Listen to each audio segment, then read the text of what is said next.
साल था 1992। South Africa की नेशनल टीम के लिए एक लड़के का सिलेक्शन हुआ था। मौका था 1992 में हुए वर्ल्ड कप का। पर लोगों के मन में एक सवाल था कि ये लड़का ले तो लिया, पर क्या ये टीम में टिक पाएगा। फील्डिंग कर लेता है लेकिन क्या बैटिंग कर लेगा। लेकिन लड़का क्या कमाल था, मैदान पर गेंद को चुंबक की तरह खींच लेता था। टप्पा खा के आई तो कोई रन नहीं, हवा में आई तो बैट्समैन आउट। किसी ने रन चुराने की गलती की तो वो सजा भुगतता था। साल 2002 में यानी ठीक 10 साल बाद दुनिया भर के क्रिकेटरों की एक वोटिंग हुई और 75% खिलाड़ियों ने उस लड़के को सबसे बेहतरीन फील्डर बताया। नाम था जोंटी रोड्स। साल 2015 जोंटी रोड्स परिवार के साथ भारत में था। गर्भवती पत्नी मेलानी ने एक बेटी को जन्म दिया। बेटी का नाम रखा गया इंडिया, इंडिया जीन्स रोड्स। तब जोंटी ने कहा था कि भारत की समृद्ध संस्कृति, विरासत और परंपरा देखकर उन्हें बेटी का नाम इंडिया रखने की प्रेरणा मिली। ये बच्ची आज करीब 6 साल की है। पर आज से करीब 92 साल पहले इसी भारत में एक और इंडिया का जन्म हुआ था।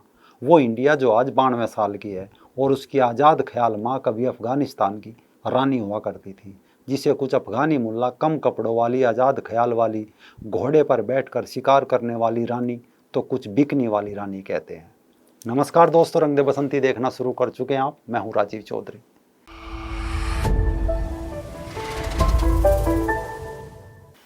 इस्लाम कब आया सबको पता है, लेकिन इस्लाम में महिलाओं के लिए बुर्का कब आया, ये सवाल कई मिथकों में लिपटा पड़ा है।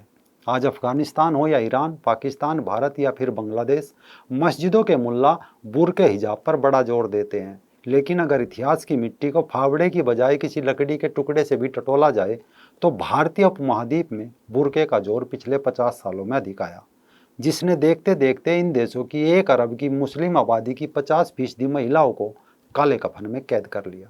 आपने अफगानिस्तान की सन 70 की तस्वीर देखी होगी, जब वहाँ अधिकांश महिलाएं स्कर्ट में रहती थी। ईरान में भी 70 का दशक ऐसा था कि समुद्र के किनारे आज़ाद ख्याल महिलाएं बिकनी तक में घूम लेती थी।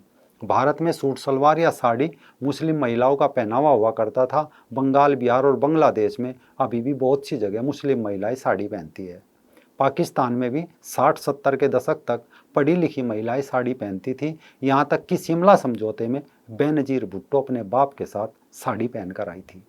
लेकिन आज भारत पाकिस्तान में मुल्ला इन महिलाओं को लानतें भेजते हैं अगर बुर्का नहीं पहनती। अफगानिस्तान में बिना बुर्के वाली महिलाओं पर कोड़े बरसते हैं, क्योंकि मुल्लाओं ने इस्लाम का सारा वजन मुस्लिम महिलाओं पर डाल दिया कि हम अय्यासी करेंगे, तुम इस्लाम ढोना। पर अफगानिस्तान की बात करें तो इस अफगानिस्तान में एक समय ऐसा नहीं था। उस समय आज रोम में रहने वाली राजकुमारी इंडिया की माँ का शासन था। इनकी माँ का नाम था रानी सोराया तारजी, एक ऐसी रानी जो निर्वासन में जन्मी और निर्वासन में उनकी मृत्यु हुई।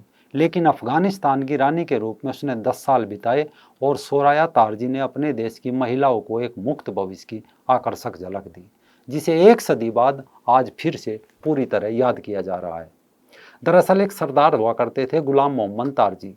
ये कभी अफगानिस्तान से भागकर सीरिया चले गए थे। उस समय सीरिया तुर्की का या ओटोमन साम्राज्य का हिस्सा था। गुलाम मोहम्मद तारजी का एक बेटा था, नाम था सरदार महमूद बेग तारजी। इसी तारजी परिवार में 24 नवंबर 1899 को एक लड़की का जन्म हुआ। उसका नाम रखा गया सोराया तारजी। लड़की ने भले ही मुसलमान के घर जन्म लिया, लेकिन इस्लाम की बेड़ियों को थोड़े समय बाद ही तोड़ डाला। पर लड़की के अंदर एक कसक रह गई थी, और वो कसक थी उसका देश अफगानिस्तान, जहां वो जाना चाहती थी। खैर, उसकी ये इच्छा पूरी भी हुई। अक्टूबर 1901 में हबीबुल्ला खान अफगानिस्तान के राजा बने तो सबसे पहले निर्वासित लोगों को वापस अफगानिस्तान लाने का काम शुरू किया। सरदार महमूद बेग तारजी भी अपनी बेटी सोराया तारजी के साथ अपने वतन वापस लौटे। उस समय सोराया करीब 11-12 वर्ष की रही होगी। हबीबुल्ला खान की इच्छा के अनुसार तारजी परिवार का दरबार में स्वागत किया गया।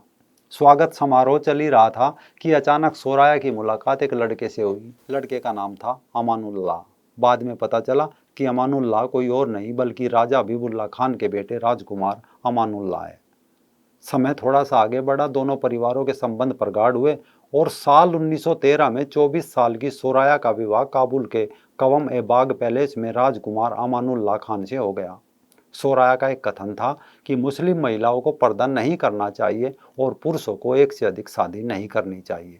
विवाह के 6 साल बाद अमानुल्लाह खान ने 1919 में जब अफगानिस्तान की सत्ता संभाली तो पत्नी सोराया तारजी के विचारों ने लोगों का ध्यान खींचा। सदियों से कबीलाई और रूढ़िवादी संस्कृति में रहते आ रहे देश के लिए विचार एकदम नए थे। वो सभी राष्ट्रीय कार्यक्रमों में राजा के साथ भाग लेती, यानी इतिहास की वो मुस्लिम पत्नी जो न केवल अपने पति के साथ सार्वजनिक रूप से दिखाई देती, बल्कि घोड़े पर सवार होकर देश की कैबिनेट की बैठकों में हिस्सा लेने जाती। रानी बनते ही सोराया तारजी ने सार्वजनिक रूप से बुर्के के खिलाफ अभियान चलाया। देश की महिलाओं को बुर्के हिजाब से मुक्त कर दिया। इसके बाद एक से अधिक विवाह के खिलाफ अभियान चला दिया। अब कोई मुल्ला एक से अधिक बीवी नहीं रख सकता था। इसके अलावा काबुल से लेकर समूचे अफगानिस्तान की ग्रामीण बेल्ट में न केवल लड़कियों को शिक्षा के लिए प्रोत्साहित किया, बल्कि उनके लिए स्कूल भी खोले जाने लगे। अब हुआ राजा मानुल्लाह का एक कमाल का भाषण। इस भाषण में राजा ने मंच से कहा कि इस्लाम में महिलाओं को अपने शरीर को ढकने या किसी विशेष प्रकार के हिजाब, बुर्का या घूंघट करने की कोई जरूरत नहीं है। आज से महिलाएं भी पुरुषों की तरह स्वतंत्र है।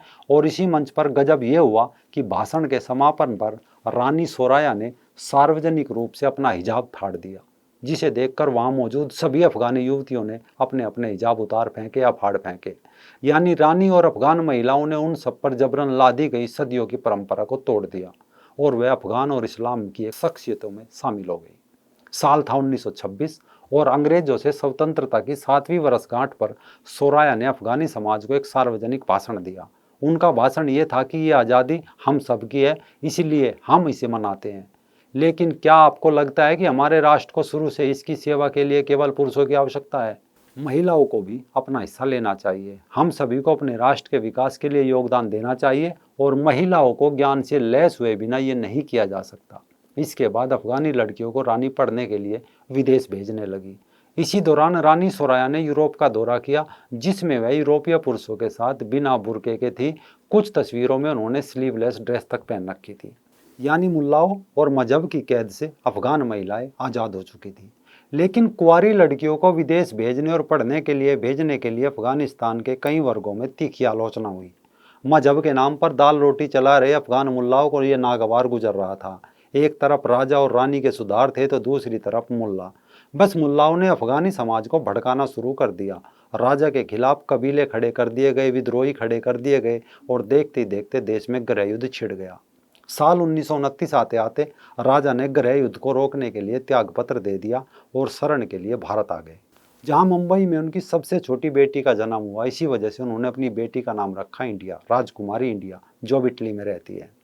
अब राजा और रानी अफगानिस्तान से भारत आ गए और वहाँ कट्टर इस्लामिक सोच के मोहम्मद नादिर शाह को सत्ता मिली, जो 1929 से 1933 तक अफगानिस्तान के शासक रहे। नादिर शाह ने आते ही लड़कियों के लिए खोले गए स्कूल बंद करा दिए और बुर्के को फिर से लागू कर दिया। पर बाप की नीति बेटे को ज़्यादा रास नहीं आई और नादिर शाह के बेटे और अफगानिस्तान में सबसे लंबे समय तक शासक रहे मोहम्मद जहीर शाह, जो 1933 से 1973 तक अफगानिस्तान के राजा रहे, उसने रानी सोराया और अमानुल्लाह के कार्यकाल की नीतियों को धीरे धीरे फिर से लागू किया। यानी 1973 तक अफगानिस्तान पूर्ण रूप से मुल्लापन का शिकार नहीं था। लेकिन इसके बाद वहाँ सोवियत संघ और तालिबान की जंग शुरू हुई और देखते ही देखते अफगान महिलाएं बुर्के में कैद कर दी गई। इसका अनुसरण करते हुए कभी पाकिस्तान में जियाउल हक भी पाकिस्तानी महिलाओं को साड़ी से बुर्के तक ले आया था। यानी ये साफ है कि भारतीय उपमहाद्वीप में इस्लाम तो सदियों पहले आया, लेकिन कठमुल्लापन पिछले 30-40 वर्षों के अंदर आया, जिसमें पुरुषों को टोपी, दाढ़ी, बड़े भाई का कुर्ता मिला, छोटे भाई का पजामा मिला, साथ ही महिलाओं को मिली काले कफन की गुलामी। यही कारण है कि आज भी रानी सोराया को अफगानिस्तान की आज़ाद ख्याल युवती अपना आदर्श मानती है, एक ऐसी रानी जिसने इस्लामिक समाज की बेड़ियों को तोड़ डाला था। अब एक बार फिर दुनिया अफगानिस्तान पर नज़रें टिकाए हुए हैं। खासकर लोग देख रहे हैं कि अफगानिस्तान में तालिबान के शासन में अब महिलाओं का क्या होगा।